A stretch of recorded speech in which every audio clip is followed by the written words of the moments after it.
నమస్తే welcome to our channel నేను భానుశ్రీ ఇక నిన్న జరిగినటువంటి ఏదైతే రాష్ట్ర పర్యాటక సాంస్కృతిక ఫోటోగ్రఫీ మంత్రివర్యులు కందుల దుర్గేష్ గారు నిన్న శాసనసభ కార్యక్రమంలో సాంస్కృతిక కార్యక్రమంలో అద్భుత ప్రదర్శన అయితే చేపట్టడం జరిగింది ఇక నాటక రంగం గురించి కూడా ఆయన గొప్పగా వ్యాఖ్యానించారు అదేవిధంగా నాటక రంగం యొక్క గొప్ప విశిష్టత ఏంటి అదేవిధంగా నాటక రంగానికి ఉన్నటువంటి ఒక గొప్ప నిదర్శనం గురించి కావచ్చు ఆయనే నాటకం వేయడం అన్నది కూడా నిజంగా ఒక అద్భుత ప్రదర్శన అని చెప్పాలి అక్కడ ఉన్నటువంటి చంద్రబాబు నాయుడు గారు కావచ్చు అదేవిధంగా మంత్రి లోకేష్ గారు కావచ్చు పవన్ కళ్యాణ్ గారు కావచ్చు అందరూ కూడా చాలా అది చూస్తూ ఆయన నాటకాన్ని చూస్తూ కూడా ఎంతో ఆహ్లాదకరంగా ఆనందాన్ని పొందారని చెప్పొచ్చు ఒక్కసారి ఆయన ప్రదర్శన కూడా చూసే ప్రయత్నం చేద్దాం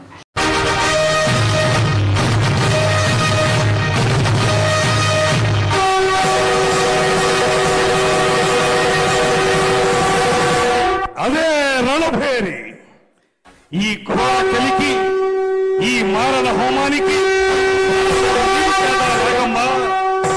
ఏనాడో ఎక్కడో నిరాశ్రయంగా సన్యాసించబడి ప్రపంచ సౌఖ్యానికి ఆవల విసిరివేయబడిన దుత్తి భాగాల పాటి కారడవిలో ఆరవిల్లి నాగమ్మవనే నిన్ను నలగామరాజనే ఆ దురాత్ముడు నీ ఆతిథ్యానికి మేనుపరిచి చేరదీసి అండ చేసుకుని అమోచ్చరతో రందించకపోతే ఇంతటి చరిత్ర ఉండేది కాదే అఖండ పలనాటి సీమ ఖండ ఖండాలుగా నరకబడి అంతఃకలహాలతో రొమ్ము గుతుకుని పోయేది కాదే రొమ్ము గుతుకుని పోయేది కాదు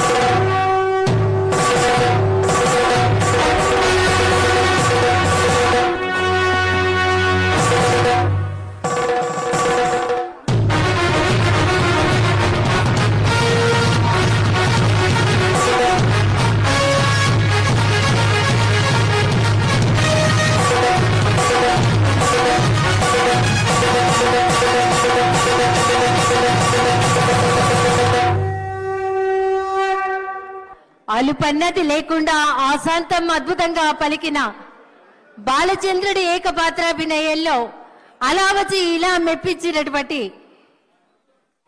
గౌరవ పర్యాటక సాంస్కృతిక సినిమాటోగ్రఫీ మంత్రివర్యులు శ్రీ కందుల దుర్గేష్ గారికి ఒక్కసారి గట్టిగా కర్తల త్వరలో అందిద్దాం. అన్నా రాలిపోయే పువ్వా నీకు రాగాలెందుకే అన్నా రాలిపోయే పువ్వా నీకు రాగాలెందుకే వాలిపోయే పుత్త నీకు తోటమాలి నీకు తోడు లేడులే అన్నా రాలిపోయే పువ్వా చూస్తున్నాం ఎప్పుడా అని ఎదురు చూస్తున్నాం ఏమంటివి ఎంత మాట ఆచార్య దేవ విశ్వవిఖ్యాత నట సార్వభౌమ ఎన్టీఆర్ గారి అమోఘమైన అద్భుతమైనటువంటి ప్రపంచమంతా పేరు ప్రఖ్యాతులు సంపాదించిన ఒక దుర్యోధనుడి పాత్రను ఇప్పుడు మనమంతా వీక్షించబోతున్నాం వారే రెడీగా ఉన్నారు సిద్ధంగా ఉన్నారు శాసనసభ ఉపసభాపతి RRR గా ప్రసిద్ధి చెందిన శ్రీ కె రఘురామకృష్ణన్ రాజు గారి దుర్యోధన ఏకపాత్రాభినయం ఒక్కసారి మనం ముందుగానే కర్తాళ ధ్వనులు అందిద్దామా సార్ ప్లీజ్.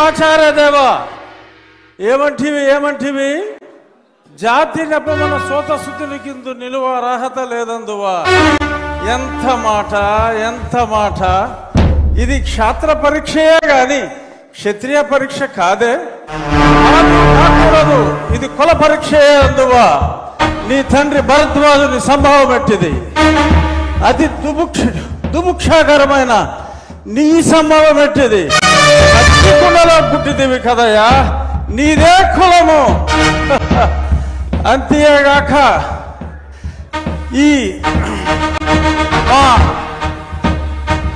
కుల గురువైన వశిష్ఠుడు దేవకీ వేషయకు ఉర్వశీ పుత్రుడు కాడా ఆయనదే కులము ఆయన పంచమజాతి కన్యకు అరుంధతి యందు శక్తిని ఆ శక్తి చండగలయందు పరాశరుని మత్స్యగంధి యందు మా తాత వ్యాసుని, ఆ వ్యాసుడు విధవరాండ్లైన మా పితామహి అంబికతో, నా తండ్రిని పితామహి అంబాలికతో, నా పినతండ్రి పాండురాజును, మా ఇంటి దాసితో ధర్మ నిర్మాణ సరుడని మీ అందరితో కీర్తించబడుతున్న ఈ విదురదేవుని కనలేదా?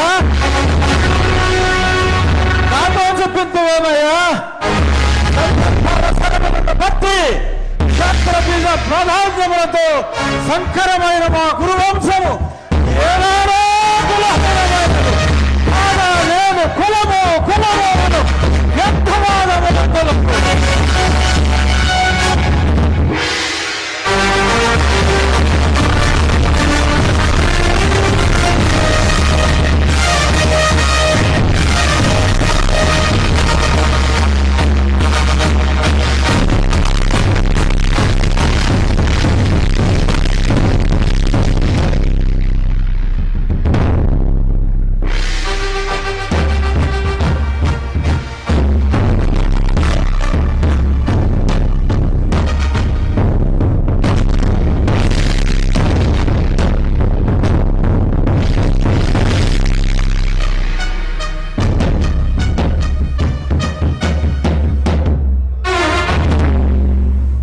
తెలుగుదనాన్ని అద్భుతమైనటువంటి డైలాగుల్లో దుర్యోధనుడి పాత్రలో ఏకపాత్రాభినయం చేసినటువంటి మన శాసనసభ ఉపసభాపతి ఆర్ఆర్ఆర్ శ్రీ కె రఘురామకృష్ణరాజు గారికి ఒక్కసారి గట్టిగా కర్తవ్య ధ్వనిలో అందిద్దాం.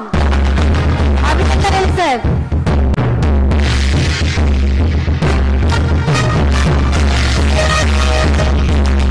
ఇక నాటక రంగం బ్రతికి ఉండాలంటే ఖచ్చితంగా ప్రభుత్వం తప్పనిసరి ఉండాలంటూ కూడా ఇక ఆయన చెప్పడం జరిగింది. అదేవిధంగా తెలుగు భాష కళారంగంపై ఎమ్మెల్యే మండలి బుద్ధ ప్రసాద్కి అభిమానం ఉందని చెప్పుకొచ్చారు. ఇక అదేవిధంగా ప్రముఖ రంగస్థల నటులు అచ్చంట వెంకటరత్నం నాయుడు కాంస్య విగ్రహాన్ని సోమవారం నాడు కూడా ఆవిష్కరించడం అయితే జరిగింది. ఇక అదేవిధంగా ఈ వేడుకకు ముఖ్య అతిథిగా మాజీ ఉపరాష్ట్రపతి వెంకయ్య నాయుడు, మంత్రులు కందుల దుర్గేష్, ఎమ్మెల్యే మండలి బుద్ధ ప్రసాద్ హాజరయ్యారు. ఈ సందర్భంగా మంత్రి కందుల దుర్గేష్ మాట్లాడుతూ నాటక రంగం ఎంతో విశిష్టమైనది అని చెప్పుకొచ్చారు. అదేవిధంగా సినీ పరిశ్రమకి ఏమాత్రం తీసిపోని రంగం నాటక రంగం అని ఆయన వివరించారు. ఇక అచ్చంట వెంకటరత్నం చాలా గొప్ప రంగస్థలం నటులని చెప్పారు. అలాంటి గొప్ప వారి విగ్రహం ఏర్పాటు చేసుకోవడం అదృష్టంగా భావిస్తున్నాము అంటూ కూడా ఆయన చెప్పుకురావడం జరిగింది. ఇక దివంగత ముఖ్యమంత్రి నందమూరి తారక రామారావు గారు నాటక సినిమా రంగంలో ప్రశంసలు అందుకున్నటువంటి ఒక గొప్ప నటులని ఆయన కొనియాడారు. ఇక నందమూరి తారక రామారావు గురించి చెప్పాలంటే అసలు నిజంగా మాటలు రావు. ఎంతో మందిని కూడా ఆకట్టుకున్నారు ఆయన. అప్పట్లోనే అసలు ఎన్నో సినిమాలు చేసి ప్రతి ఒక్కరి గుండెల్లో ఒక అద్భుతమైన స్థానాన్ని సంపాదించుకున్నారు. ఇప్పటికీ మర్చిపోలేని, ఇప్పుడే కాదు ఎప్పటికీ మరికొన్నాళ్ళైనా కూడా ఎప్పటికీ మర్చిపోలేని విధంగా ప్రజల గుండెల్లో ఆయన అలా చిరకాలంగా నిలిచిపోయేలా కూడా ఆయన బొమ్మ ప్రతి ఒక్కరు గీసుకున్నారని చెప్పుకోవచ్చు. ఎంతో అభిమానం. ఇప్పటికీ కూడా నందమూరి గారిని గుర్తు చేసుకుంటే ఒక పక్క ఎమోషనల్ అవుతారు, ఒక పక్క కన్నీళ్ళు పెట్టుకుంటారు, ఒక పక్క ఆనందం కూడా వేస్తుంటూ ఉంటుంది. అసలు ఆయన పోషించినటువంటి పాత్రలు అంతా ఇంత కాదని చెప్పొచ్చు. అలాంటి ఒక గొప్ప నటులు నందమూరి తారక రామారావు గారు ఆయన నట విశ్వరూపం చూపించారు. సినిమా ఇండస్ట్రీలో ఒక పేరు ప్రఖ్యాతలు గాంచినటువంటి గొప్ప మహానుభావులని కూడా చెప్పుకొచ్చారు. అదేవిధంగా సినీ రంగమే కాదు, ఈ రాజకీయ రంగంలోనూ కూడా ఆయన గొప్ప పాత్ర పోషించారని మనం చెప్పుకోవచ్చు.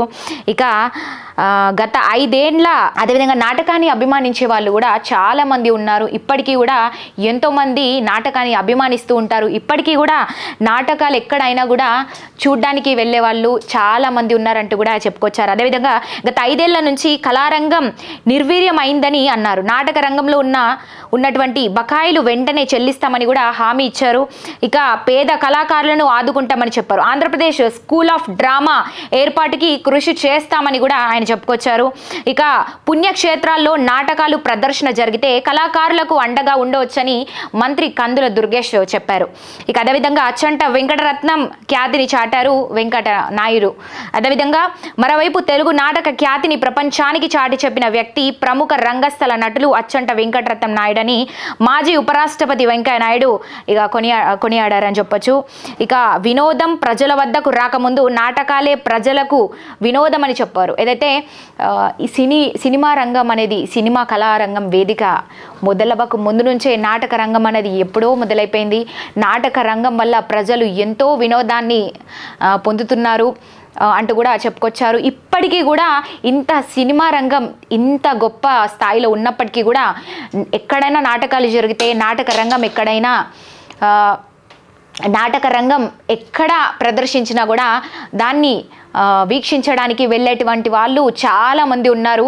చాలా గొప్పగా ఉంటుంది నాటకం అని కూడా, ఇంకా నాటకం యొక్క గొప్ప విలువ గురించి దాని ప్రఖ్యాత గురించి చెప్పుకొచ్చారని చెప్పొచ్చు. ఇక అదేవిధంగా దాంతోపాటు ఎన్టీఆర్ని కూడా మరోసారి గుర్తు చేసుకుంటూ అందరూ కూడా ఒక్కసారి ఎమోషనల్ అయ్యారని చెప్పుకోవచ్చు. ఏదైతే శాసనసభ మండలిలో కూడా ప్రతి ఒక్కరూ నందమూరి తారక రామారావు గారిని అలా ఒక్కసారి నాటకరంగం వైపు మనం చూస్తుంటే ఒక్కసారి నాటకాన్ని వీక్షిస్తుంటే కళ్ళ ముందు ఆయన ఇలా కనబడుతున్నారు అన్నట్టుగా కూడా ప్రతి ఒక్కరూ ఆయన్ని అందరూ గుర్తు చేసుకున్నారని చెప్పొచ్చు. ఇక నాటకం కష్టమైందని ప్రతి డైలాగ్ గుర్తు పెట్టుకొని స్టేజ్పై ప్రదర్శన చేయాలని వెంకట నాయుడు అన్నారు. అదేవిధంగా ఇది నిజంగా ఒక గొప్ప విషయం అని చెప్పొచ్చు. ఎందుకంటే ప్రతి ఒక్క డైలాగ్ గుర్తుపెట్టుకొని ఒకరి నుంచి మరొకరు లైన్ అందుకోవడం అనేది, ఇప్పుడు నాటక రంగం అంటే ఒక స్టేజ్ మీద ఒక పర్ఫామ్ చేసినప్పుడు కూడా చాలా మంది టీం అంతా కూడా ఉంటారు. ఆ టీంలో ఒక్కొక్కరి నుంచి ఒక్కొక్క డైలాగ్ వేరియేషన్స్ మారుతూ ఉంటాయి. ఇంకొకరు దాన్ని లైన్ తీసుకోవాలంటే ఎక్కడ కూడా నాటకంలో కాకుండా నిజ జీవితంలో కూడా అందరూ కూడా మెప్పిస్తూ ఉంటారు. మనం చూస్తూనే ఉంటాం. నిజ జీవితంలో నుంచి పుట్టుకొచ్చేటువంటిదే నాటకం అంటూ కూడా నిజ జీవితంలో జరిగేటువంటి కార్యకలాపాలని కూడా ఒక నాటకంలో కూడా ఎంత చక్కగా ప్రదర్శిస్తూ ఉంటారు. దానికి అందరూ కూడా ఎంతో ఆహ్లాదకరంగా చూస్తూ ఉంటారు. సో నాటకానికి ఉన్నటువంటి గొప్ప విశిష్టత అని చెప్పొచ్చు. ఇక నాటకం ఇప్పటికే కాదు ఎప్పటికీ బ్రతికుండాలంటే ఖచ్చితంగా ప్రభుత్వం తప్పనిసరి అంటూ కూడా ఇక మంత్రివర్యులు కందుల దుర్గేష్ గారు కూడా చెప్పడం అయితే జరిగింది. అదేవిధంగా ఆయన ఏదైతే ప్రదర్శించారో కళారంగం నైపుణ్యత గురించి చెప్తూ ఆయన మాట్లాడుతూ ఇక ఆయన నాటకాన్ని ఏదైతే ప్రదర్శించడం జరిగిందో ఒక్కసారి ఇక్కడ మనం చూసుకుంటే పవన్ కళ్యాణ్ గారు కావచ్చు, అయ్యన పాత్రుడు, చంద్రబాబు నాయుడు గారు అందరూ కూడా అలా వీక్షిస్తూ ఎంతో సంతోషకరంగా అలా చూస్తూ ఉండిపోయారు అంతే. అలా నాటకాన్ని చూస్తూ ఒక్కసారిగా నందమూరి తారక రామారావు గారిని అలా మదిలో మెదిలించుకున్నారని చెప్పొచ్చు. సో చూసారు కదా, ఇదైతే నాటక రంగం గురించి చెప్పాలంటే ఇంకా అలా చెప్పుకుంటూనే వెళ్తూ ఉంటాం. అంత గొప్పది నాటక రంగం. సో నాటక రంగం ఖచ్చితంగా బ్రతికుండాలి. ఎంతోమంది నాటకం మీద ఆసక్తి ఉన్నవాళ్ళు కావచ్చు, నాటకం మీద నిజంగా ప్రేమ అభిమానం ఉన్నవాళ్ళు దీంట్లోకి ఎవ్వరు వచ్చినా కూడా ఆహ్వానిస్తాము, ప్రభుత్వం అండ ఎప్పుడు ఉంటుందంటూ కూడా ఇక ప్రతి ఒక్కరూ చెప్పుకురావడం అయితే జరిగింది. సో చూసారు కదా, నాటకం ఎంత గొప్పది అనేది అయితే మనం ఇప్పటికే చాలా వరకు తెలుసుకున్నాం. ఇంకా తెలుసుకోవాలి దీని గురించి. ఆంధ్రప్రదేశ్లో కూడా నాటకకి సంబంధించి ఇంకా నైపుణ్యత పొందడానికి కూడా దానికి సంబంధించినటువంటి స్కూల్స్ కూడా ఏర్పాటు చేస్తామంటూ కూడా ఇక మాట ఇవ్వడం అయితే జరిగింది. చూడాలి మరి ఏం జరుగుతుంది.